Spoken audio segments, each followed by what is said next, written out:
Hi everybody, my name is Jan Dufour and I'm an independent Stampin' Up! Demonstrator. I live just outside of Louisville, Kentucky. This post is for December 18th, 2024. It's the last Wednesday before Christmas. Christmas happens to be on a Wednesday. I have a short, funny video. Not funny. I have a short video for Christmas Day if you've got nothing else to do. But in the meantime, we're going to do a faux origami star as an ornament. Isn't it cute? It's so pretty. It's very easy to make. The reason I call it faux origami is we're going to cheat and we're going to use the scoring board, which you don't normally do in origami. As you can see, this is quite fat, and that's because the DSP is great quality and it makes it thick. So scoring really helps making it better. I've done some of it for you. We'll get to how you do that. Here's an example of it done in plain paper. It sits a little bit bigger because it doesn't puff out this way. But even this is not razor thin. I was able to put a little hole in it, which I could not do with this. So the thinner you have for paper, the better off. Now, what do you need? You need 2 different kinds of paper. In this case, we've chosen 2 of the seasonal green and gold. No, that's not the right one. No, Seasons of Elegance. I apologize. There's also a red and a peacock, pretty peacock, which is beautiful. But anyway, this is what I chose. Each square needs to be 4 by 4. In a 12 by 12 sheet of paper, you can get 3 different ornaments with 2 sheets of paper, 1 each of 2 different colors. You can make 3 ornaments. So that's pretty cool. If you want the project sheet with the drawings, you need to go to my website if you're watching me on YouTube. The website is stampmesilly.com. If you have any questions or if you want to get a free catalog, you can email me at jandufour@yahoo.com. And if you want to order anything, although all we use today is paper and a bone folder, but and the scoring tool, you can do that at my online store at jandufour.stampinup.net. All right. I'm going to set these aside a little bit, probably out of your viewing, not quite out of your viewing, but I want to bring the scoring tool out. And here's the reason why this is a faux origami. Because with origami, you would just fold in half and press and fold in half and press. But it gets a little more difficult the more times you fold because of the thickness. So in order to make it easier on all of us, we're going to score it at 1, 2, and 3. We're going to rotate it 90 degrees and score it at 2. And that's all. Do it again. We score at 1, 1, 2, 3. Rotate it once and score at 2. All right. You do that to all 6 sheets, 3 of 2 different kinds. Let me put this away and get it out of the way. As you can see, I've already folded some of them. That's just so we don't take 100 years to do this. It really doesn't take that long, but when you talk and show, it takes a little bit longer. So along the lines where I have the 3 folds, 3 score marks, I'm going to go ahead and score it up, or fold it up and burnish it so that we have each of these folded. I'm going to then go ahead and fold and burnish this. That's just going to help me later on when I need to fold it. So here's the center line. This now folds and brings it right to the center without us trying to finagle the paper. It just makes it easier. It's a routine kind of origami fold. Then we're going to fold it in half again. Now it's getting a little bit thicker, so I'm going to go ahead and use my tool here to burnish it a little bit to try to keep it a little bit under control.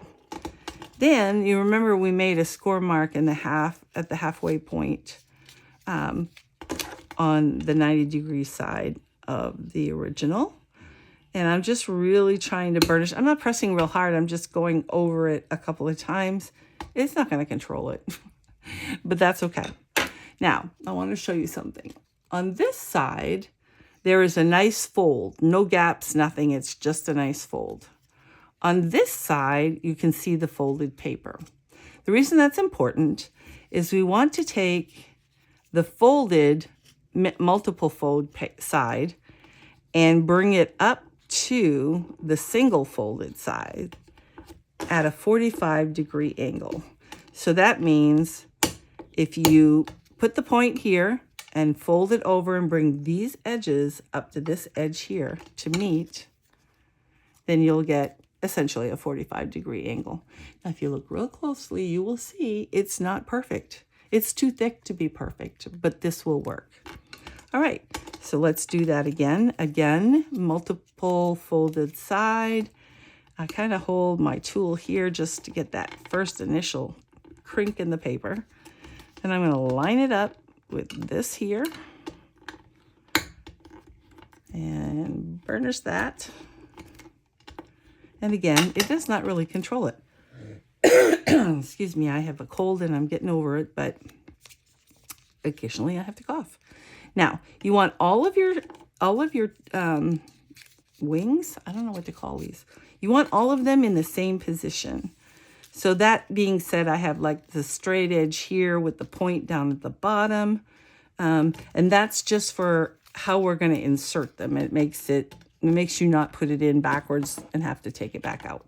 So we're going to kind of put them all. So you notice this side's wrong. I got it on this side is what I need to make them all look like this. And of course, we're going to alternate the colors. And like I said, it controls itself. I can't help it. It's just going to do what it wants to.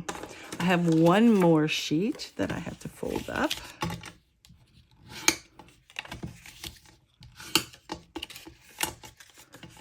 Before I fold this all together, I'm going to do that single fold in the center going in the opposite direction. All right, so we're going to go back to folding both sides to the center and then folding it in half. I'm going to give it a little extra burnish here. Then we're going to fold it in half. And you might want to pay attention, like this doesn't have as much shiny stuff as this does. So I want this side to be on the outsides because there's more shiny stuff. The single fold, the double fold, we're bringing it up to the single fold, sort of as closely as can be gotten. Burnish that. And one more. As you can see, it's really not difficult. I think kids that can manipulate paper a little bit, 7, 8, 9 years old could do this with a little help. All right, now the assembly begins. Remember, we always want them with the point on the left-hand side. So we take 2 of them, not like this, not like this, but like this, okay? When you look on the short side, you will see, let me put this down, you will see the double fold, right? And this is a good idea to kind of open it up a little bit. Again, with this in the correct position, we're going to put these, I'm going to call them legs. Just, I don't know, because they stick out. And you might notice it's open and I'm finagling it a little bit. All of that doesn't matter. And once you get one in, you can kind of like not bend to crease it, but bend a little bit to get it in there. You have to work it a little bit. There we go. Oops. Oh, I had it. There we go. All right. So I got it in there. Now what do I do? You're going to push it in as far as it will go. And you're going to have to adjust that later on, so don't worry about it. So I have the green one, then a cream one. We need a green one. Again, no. No. Yes. We're putting the legs inside this crease, and I am going to go ahead and use either a bone folder or something to just, it doesn't matter. It's going to all go back to the same way. Hold it right. Because what happens is if you put it in this way, you make a square, which is not what you want. So I'm going to go on the harder side since it didn't stay unfolded and stick that one in here and push. And it's going to get loose and tight again and loose and tight. Don't worry about it. Just leave it be. It'll be all good in the end. Now I need a cream one. Here we go. Oh, there's one right there. Put it in the right position. I'm going to open up these little spaces. One there. There's only, I mean, when you do it, there's only 2 folds that can be opened. I'm going to stick, remember it has to go like this, in here. And like I said, you can manipulate it, you can bend it a little bit. As long as you're not putting a permanent crease in it, it's fine. Shove it in there a little bit. It's kind of loosey-goosey right now, and that's okay. Now we need green, not like this, like this. And let's open it up. Opening it up does actually help it quite a bit. Because the points on the legs are not, they're thick and so they're not perfectly able to get in where I want to put them. I'm gonna put, oops, one came out. Oh, 2 came out. That's all right. I just want you to see the struggle. No, it's really not hard, but it is a little finicky, I guess. I don't know. I don't know exactly what to call that. Let's see. It was in like this. I'm doing the second one backwards now. That's all right. That's where it goes.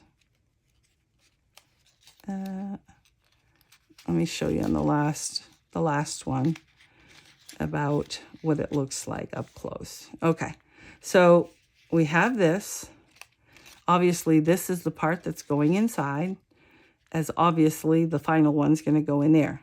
Now, can't work in a space this small. So kind of open it up. Don't worry about it too much. We're going to open the 2 sections. I want to show you this now up close. So let's see if I can get it. Oops. I think it's, so there's a space here and there's a space on this side. And I just wiggle it a little bit. Then with this, this in the proper, I need to put it down. In the proper, he's coming out. The proper position, I'm going to put 1 leg on one side and 1 leg on the other.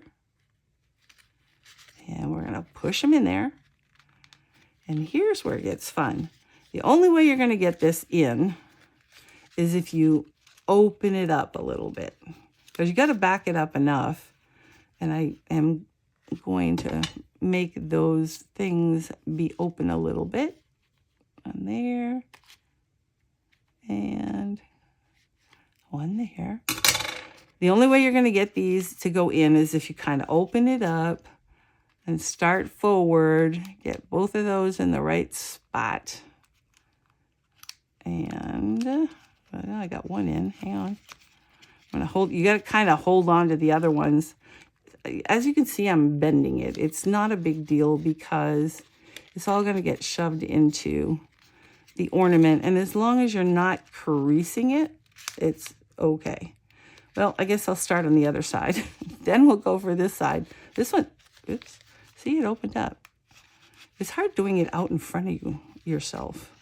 Now they're all coming apart. But that's okay because they will go back in easier because you've already opened the space up. All right, so it wants me to end it here.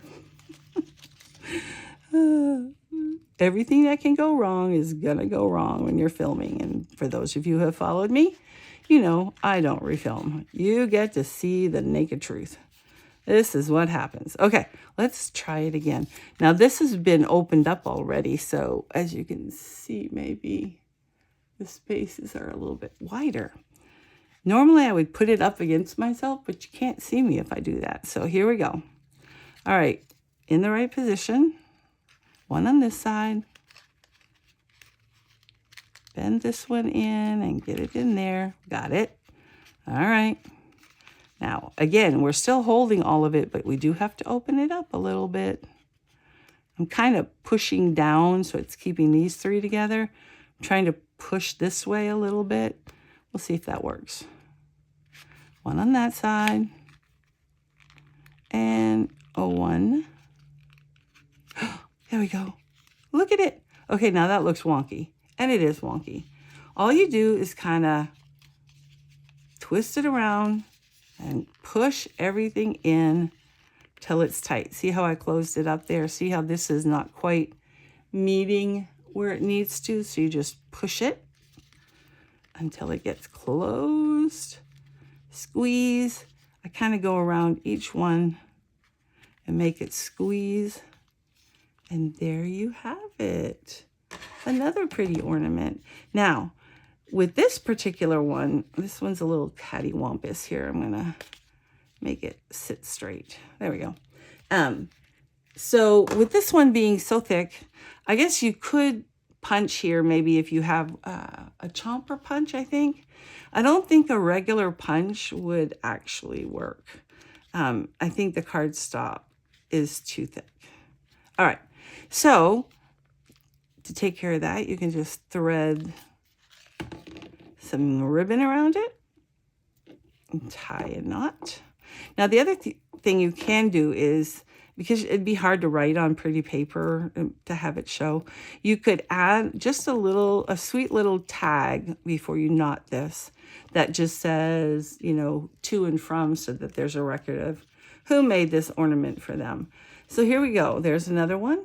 I did make it out of another kind of DSP. Actually, this is last year's DSP, and it worked as well.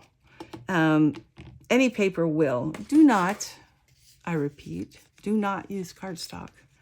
It is too thick. It's even, not worse, but it's even thicker, of course, than the DSP. You will be miserable trying to fold that, so don't do it.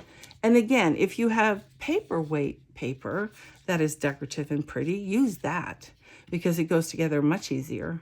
Not that this is hard, but there's less fiddling and it sits flatter. Although, I don't know, I like the fatness of it. So there you have it. I hope you enjoyed this video. If you did, please give me a thumbs up or consider subscribing. There's a subscribe button below. Just click on the link and you will be notified once a week on Wednesdays of a new video. And the only other time I send anything out is if there's a flash sale, like free shipping. Thanks a lot. Enjoy whatever holiday you celebrate this month. And I will see you after Christmas. Bye.